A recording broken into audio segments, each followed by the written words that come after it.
నమస్తే. వికసిత్ ఏపీ లక్ష్యంగా ఏపీలో కూటమి ప్రభుత్వం అడుగులు వేస్తోంది. ఇందులో భాగంగా వికసిత్ ఏపీ విజన్ డాక్యుమెంట్ పై ఏపీ మంత్రివర్గం చర్చించనుంది. సీఎం చంద్రబాబు అధ్యక్షతన ఏపీ కేబినెట్ సమావేశం కానుంది. ఈ కేబినెట్ భేటీని ఏపీ సర్కార్ నిర్వహిస్తోంది. గతంలో 2014-19లో కూడా ఈ కేబినెట్ ను టీడీపీ ప్రభుత్వం నిర్వహించింది. మరోసారి పేపర్లెస్ సమావేశం నిర్వహిస్తోంది కూటమి ప్రభుత్వం. అజెండా మొదలు నోట్స్ వరకు ప్రతి విషయం ఆన్లైన్ ద్వారానే మంత్రులకు ప్రభుత్వం అందజేయనుంది.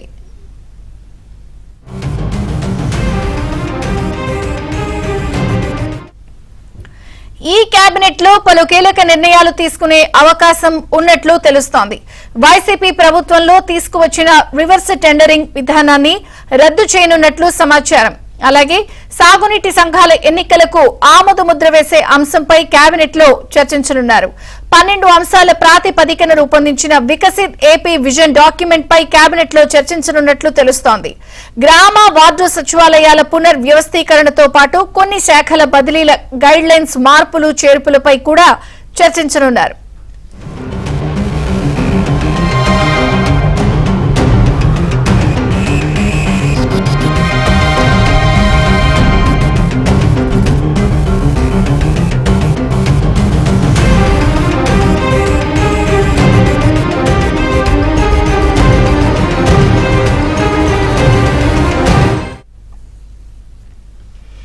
సెప్టెంబర్ 1 నుంచి రెవెన్యూ సదస్సులు నిర్వహించాలని ఇప్పటికే ప్రభుత్వం నిర్ణయించింది. ఈ సదస్సుల నిర్వహణపై మంత్రివర్గ సమావేశంలో చర్చించనున్నారు. అలాగే ఎక్సైజ్ శాఖలో అవినీతికి సెబ్ కారణమని కూటమి సర్కార్ అభిప్రాయపడుతోంది. సెబ్ ను రద్దు చేసి తిరిగి ఎక్సైజ్ శాఖలో విలీనం ప్రతిపాదనపై కేబినెట్ లో నిర్ణయం తీసుకునే అవకాశం ఉన్నట్లు సమాచారం. ఏపీలో రేషన్ మాఫియాపై ఈ కేబినెట్ లో చర్చించే అవకాశం ఉంది. ఇక కేబినెట్ మీటింగ్ కి సంబంధించి అలాగే పేపర్లెస్ ఎజెండాతో సాగుతున్నటువంటి కేబినెట్ లో నిర్ణయాలు, ఎజెండా, మరిన్ని వివరాలకు సంబంధించి మా ప్రతినిధి సత్య అందిస్తారు. సత్య, విజయ్ చంద్రిక ఏపీ కేబినెట్ మరి కాసేపట్లో భేటీ కాబోతోంది. ముఖ్యమంత్రి చంద్రబాబు నేతృత్వంలో జరిగే కేబినెట్ సమావేశం 2014-19 మధ్య తెలుగుదేశం హయాంలో ఏ విధంగా అయితే పేపర్లెస్ ఈ కేబినెట్ నిర్వహించారో అదేవిధంగా ఇక్కడి నుంచి ఈ పేపర్లెస్ ఈ కేబినెట్ నిర్వహణకు సిద్ధమవుతున్న పరిస్థితి అయితే ఉంది. ఈ పేపర్లెస్ ఈ కేబినెట్ కు సంబంధించి ప్రధానంగా ఈరోజు పలు కీలక అంశాలపై కూడా ఈరోజు కేబినెట్ లో చర్చించే అవకాశం ఉన్నట్టుగా తెలుస్తుంది.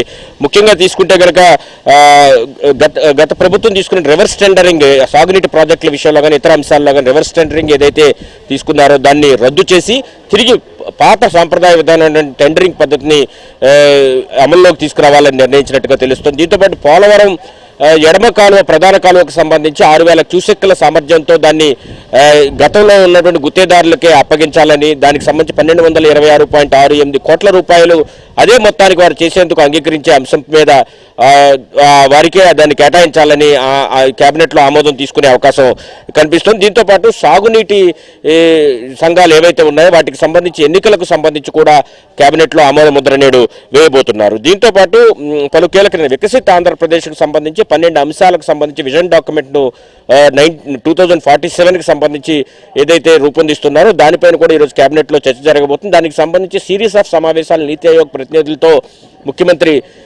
చంద్రబాబు నిర్వహిస్తున్నారు. దానిలో భాగంగా నిన్న మొదటి సమావేశం నిర్వహించిన నేపథ్యంలో దీంతో పాటు ఈ vision document micro to micro నిర్వహించాలి, రాష్ట్ర స్థాయి నుంచి జిల్లా స్థాయికి కూడా విజన్ డాక్యుమెంట్ సిద్ధం చేయాలని ముఖ్యమంత్రి భావిస్తున్న నేపథ్యంలో దానిపై మంత్రులు సలహాలు సూచనలు కూడా తీసుకునే అవకాశాలు కనిపిస్తున్నాయి. దీంతోపాటు ఎక్సైజ్, గ్రామ వార్డు సచివాలయాలకు సంబంధించి శాఖలకు సంబంధించి సంపూర్ణ ప్రక్షాళన అంటే దాంట్లో పునర్వ్యవస్థీకరణకు సంబంధించి కొన్ని నిర్ణయాలు కేబినెట్లో తీసుకోబోతున్నట్టుగా తెలుస్తుంది. ముఖ్యంగా ఎక్సైజ్ శాఖలో సెబ్ను ఏర్పాటు చేసి గత ప్రభుత్వం అనేకమైనటువంటి అవకతవకలకు ఆస్కారం ఇచ్చింది. దాంతో ఈ సెబ్ను రద్దు చేసి తిరిగి ఎక్సైజ్ శాఖలో ఆ విభాగాన్ని కలిపే అంశంపైన కూడా ఈరోజు కేబినెట్లో చర్చించే అవకాశం ఉంది. దీంతోపాటు గ్రామ వార్డు సచివాలయాలు అదనంగా ఉన్నటువంటి ఉద్యోగుల విషయంలో వారిని మాతృ సంస్థలకు అటాచ్ చేయాలని గతం నుంచి కూడా చర్చ నడుస్తుంది. దానికి సంబంధించి కూడా ఈరోజు కేబినెట్ లో చర్చ జరిగే అవకాశాలు అయితే కనిపిస్తున్నాయి. దీంతో పాటు ప్రధానంగా తీసుకుంటే రేషన్ మాఫియాకి సంబంధించి కూడా కేబినెట్ లో చర్చ జరిగే అవకాశం ఉంది.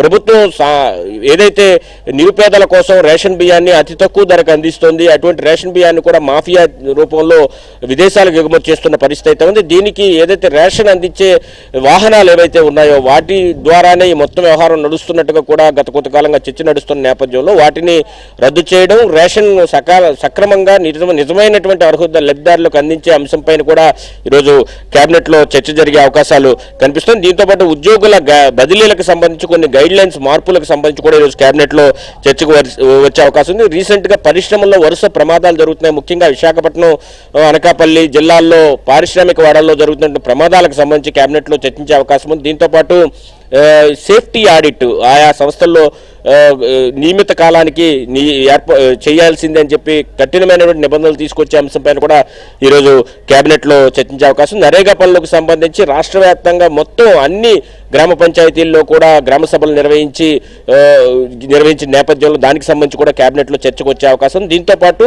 రెవెన్యూ సదస్సులు సెప్టెంబర్ 1 నుంచి ప్రారంభం కానున్న నేపథ్యంలో రెవెన్యూ సదస్సుల పైన కూడా సదస్సులో ఏ అంశాలు చర్చించాలి, ఏ అంశాలను ప్రధానంగా ప్రజల నుంచి వస్తే కనుక వాటి అభ్యంతరాలు ఏ విధంగా సరిచేయాలి అనే దాని మీద కూడా ఈరోజు కేబినెట్లో చర్చించే అవకాశం ఉంది. మొత్తం మీద ఓవరాల్గా తీసుకుంటే కనుక కేబినెట్లో ఈరోజు పలు కీలక అంశాలపై డిస్కషన్ ఉంటుంది. ఈ కేబినెట్ డిస్కషన్ తరువాత కూడా